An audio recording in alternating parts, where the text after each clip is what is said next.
అందరికీ నమస్కారం. గతంలో చేసిన వీడియోలో నరకాలు ఎన్ని రకాలు, ఏ పాపం చేసిన వారు ఏ నరకానికి వెళ్తారు, ఎలా శిక్షించబడతారు అని వివరించుకున్నాం.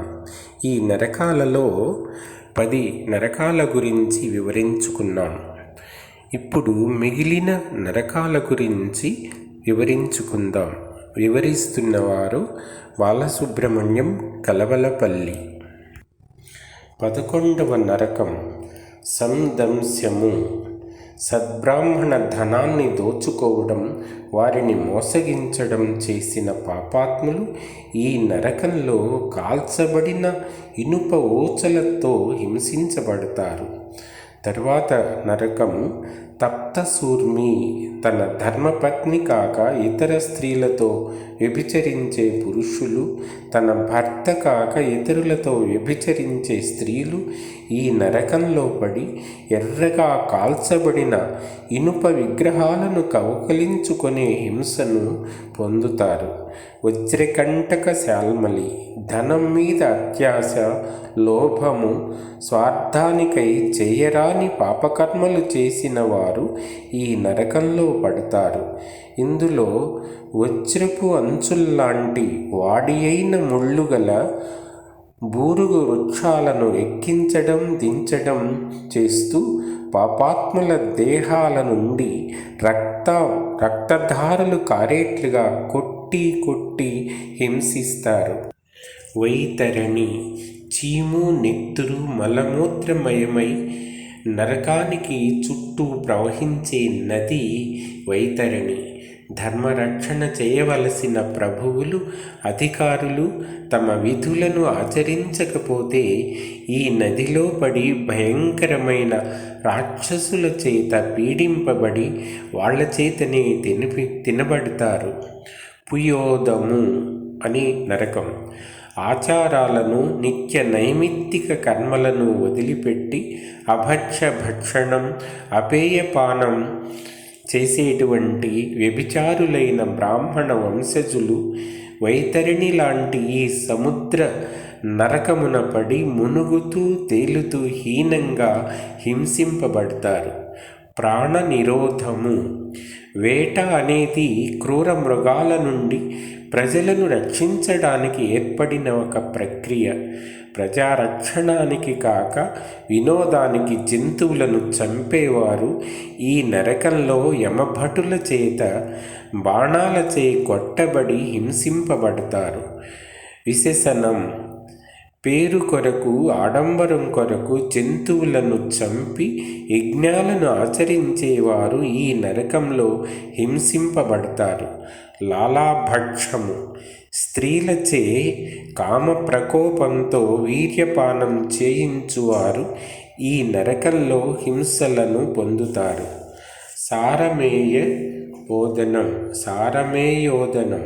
ఇళ్లకు నిప్పి పెట్టేవారు, విషము పెట్టి జీవులను చంపేవారు, ధనాన్ని దోచుకునేవారు, అధికార మదంతో ప్రజలను హింసించేవారు ఈ నరకంలో యముని వద్ద 720 కుక్కల చేత హింసింపబడతారు. అవీచి.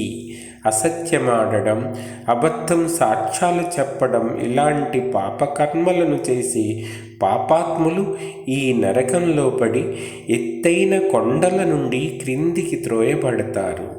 అయఃపానం.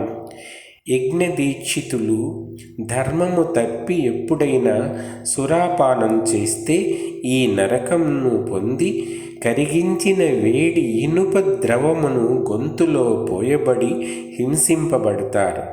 క్షారకర్దమం. తమకు యోగ్యత లేకపోయినా యోగ్యత గల శ్రేష్ఠులను అవమానించిన వారు ఈ కారపు బురదగుంటలో పడవేయబడి ఈ నరకంలోని బురదగుంటలో పడవేయబడి హింసించబడతారు. రక్షోగణ భోజనం.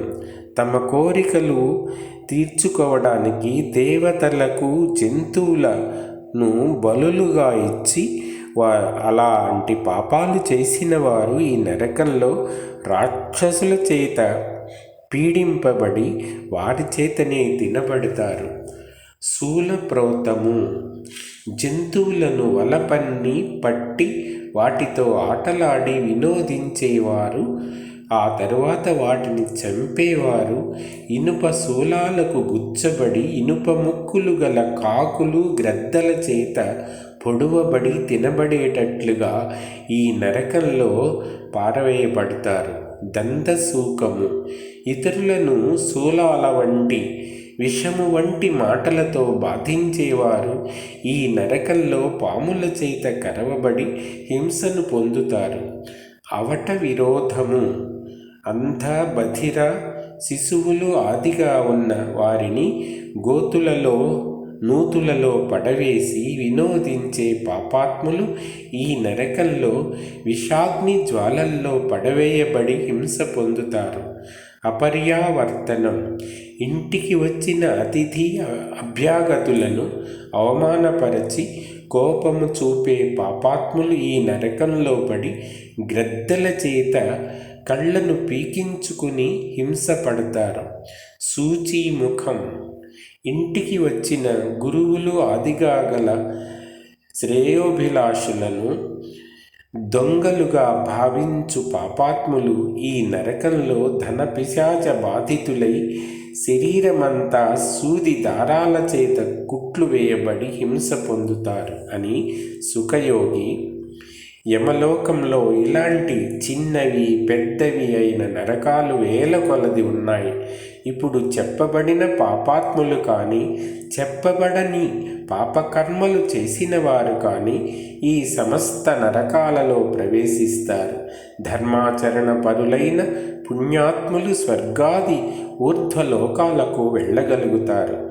మొత్తం మీద పుణ్యాత్ములు పుణ్యఫలాన్ని అనుభవించి పాపాత్ములు పాపఫలాన్ని అనుభవించి పుణ్యపాపములు మిగలకపోయినను మరలా భూమి మీద జన్మిస్తారు అని సుఖయోగి పరీక్షిత్ మహారాజుకు చెప్పాడు.